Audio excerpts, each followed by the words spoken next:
So the initial modeling of this character was completed before the start of this project, and then I spent a couple weeks updating the model for the project.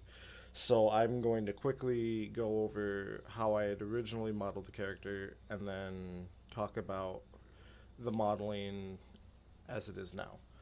Um, so the way that I modeled the character was by blocking it out and then incrementally adding details. So if you see in this first screenshot, it's a very very rough block out of the body of the character with very little detail, like just enough to like get a very basic silhouette going, and then incrementally more detail was added to the shape of the form, added a face and a head to the character, even started getting some armor in there, and then just continually blocking out detail and making the model look more and more human. And then here is the modeling as it was before the start of the project.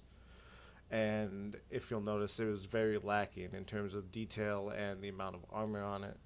And so by the end of the project, I had this model, which I will turn the textures off, where there's a lot more detail.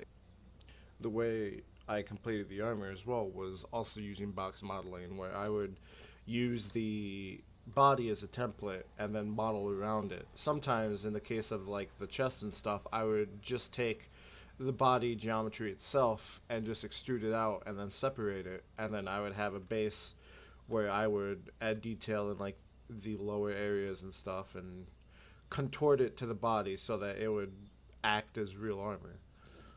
And then once the armor is completed, I would simply duplicate it over and maintain that symmetry on both sides. And then at that point, the modeling is completed, and then you can move on to rigging the character, which will be on the next page.